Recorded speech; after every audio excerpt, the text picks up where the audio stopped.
Do you think your biggest defeat was when you failed? Wrong. Your biggest defeat is the moment you relax after a small win and go to sleep. The moment you tell yourself, "This is enough for today," you sign the papers of your own downfall. The world teaches you to celebrate success, to party, to rest. But in David Goggins' world, success is a trap. It makes you lazy. It kills the fire inside you that forced you to fight. Welcome to the English audiobook. Today, we will destroy the mindset that wants to keep you average. If you are here just to feel good, close this video now. This journey is for those who have the courage to break themselves and rebuild like a rock.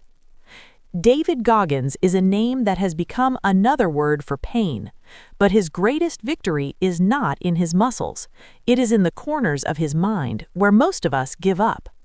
When Goggins passed the Navy SEAL written exam on his third attempt, after failing twice and losing sleep for nights, when the computer screen showed "pass," what would a normal person do? Call friends, celebrate, or at least sleep peacefully for one night. But what did Goggins do? He made his victory his slave. He did not become a slave to it.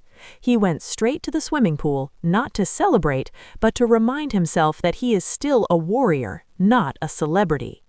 He tied a 7-kilogram weight belt to his chest, held heavy bricks in both hands, and walked 50 meters underwater in one breath. When his lungs were about to burst and his mind was screaming, he answered himself, "Victory cannot make me weak." This is the reverse celebration rule that you must build into your veins. Most people lose because they enter their comfort zone after small successes. When your score is good, when you get a promotion, when your business makes its first profit, that is the time you should do the hardest work. If you are a student and you finish a difficult chapter, then to celebrate, pick up the boring subject you have been avoiding for weeks. This sends a signal to your mind: my happiness does not depend on external results. My happiness is in disciplined effort. In biology, there is a study called the winner effect. When someone wins, testosterone and aggressive neurochemicals increase. But if they become lazy after that win, those same chemicals turn into stress hormones. That is why stopping after success pushes you toward depression. Goggins channels the energy of victory immediately into the next goal, so that he always stays in combat mode. Remember, building momentum is difficult, but maintaining it is even harder. If you stop after a win, next time you will start not from zero, but from minus. Goggins had to lose 45 kilograms in 3 months. This was not a movie transformation. It was a deal with death. Every day, hours of workout. Every part of the body screaming. One evening, in the last set of a workout, Goggins did 1 rep less and went home. That night, he could not sleep. The world did not know he did 1 rep less, but he knew. He had betrayed himself. This is the moment that draws the line between a legend and an average person. Because when you lie to yourself in private, you damage the foundation of self-trust. Goggins went back to the gym at 12 midnight and completed it. Psychology says the biggest fear of a human is not loneliness, but falling in their own eyes. When you betray yourself in private, your subconscious mind gives you a losing identity. Then, no matter how many motivational videos you watch, deep inside you will see yourself as a loser. You can fool the world. You can deceive people with fake certificates and a fake smile. But when you look into your eyes in the darkness at night, you know whether you are a coward or a warrior. The day you start working honestly when no one is watching, you will not need external motivation. Confidence does not come from going to the gym or earning money. Confidence comes when you complete what you promised yourself. Are you also taking shortcuts in private? Do you stop when no one is watching? Remember, your real identity is what you do behind closed doors. That one missed rep can hollow out your entire personality. When David Goggins went to run his first 100-mile ultra-marathon, he had no experience. After 80 kilometers, his body began to break down. His kidneys were failing. There were stress fractures in his leg bones, and with every step, waves of electric pain shot through his body. At that moment, his mind started talking to him. The mind is always like a lawyer that gives the best arguments to make you quit.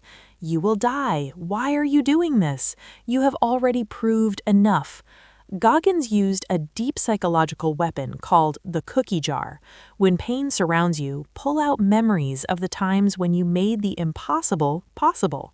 He remembered how he survived Hell Week, how he endured the abuse of his childhood. The moment you connect with the feeling of your past victories, your pain threshold increases. Your ego tries to scare you because it is insecure, but your identity is built from the victories you wrote with blood and sweat. Whenever you are in a difficult situation, remind yourself, if I did not break then, I will not break now. Pain is only information, it is not an order.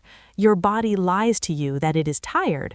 The truth is, when your mind says you are done, you are only at 40% of your capacity. The remaining 60% is hidden behind the pain you are afraid to face. We live in a society that runs away from pain. We want everything instantly, comfort, peace, and success. But neuroscience says the brain learns the most when we are in discomfort. This is called prediction error. When you do something very difficult, your brain creates new neural pathways. In psychology, there is a term called social loafing. When you stay among average people, your mind unconsciously lowers your performance to match them so you can fit in. Goggins runs alone because he knows excellence is a lonely journey. If you are looking for a crowd to celebrate with, you have already lost because you have tied your identity to average people. Goggins says, "Welcome pain." This is not madness, it is a strategy. Pain is the fire that burns your insecurities to ashes. People who chase only comfort collapse like a house of cards at the smallest stress. If you hate your current situation, if you are tired of your poverty, your laziness, or your failure, then use that hate as fuel. Write in your diary every problem you faced today. Every problem is a step.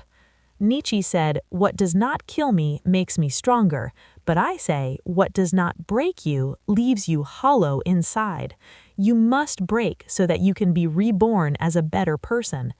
Most of you are not failing because you are in a very bad situation. You are failing because you are in an okay situation. You have a roof, food, and internet to watch this video. This comfort is a slow poison. You are killing your potential because you have the option to quit. Goggins had no options. He had no way back. The day you burn all the bridges behind you, the day you have no backup plan, your mind will find paths that seem impossible today. Discipline is the father of motivation. Motivation is a feeling that comes and goes. Discipline is the rock that stands even in a storm. Will you do today what you should do, whether you feel like it or not? This is the question that will decide your destiny. After watching this video, will you return to your old life or will you start writing a new story today? Before sleeping tonight, take a piece of paper and write that one task you fear the most, the one you have been avoiding for weeks because it is difficult.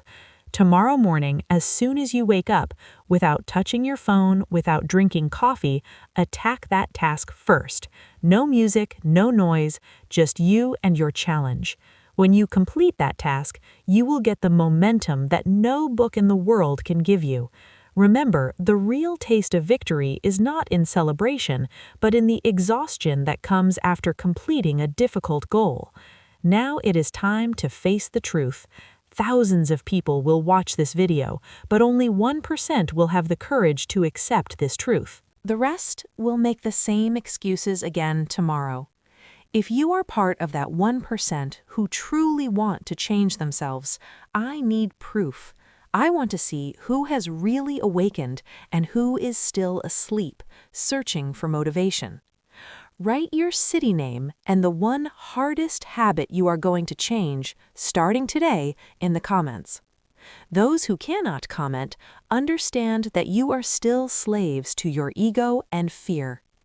On behalf of English Audiobook, I challenge you to break yourself and rise again, because in the end, only those will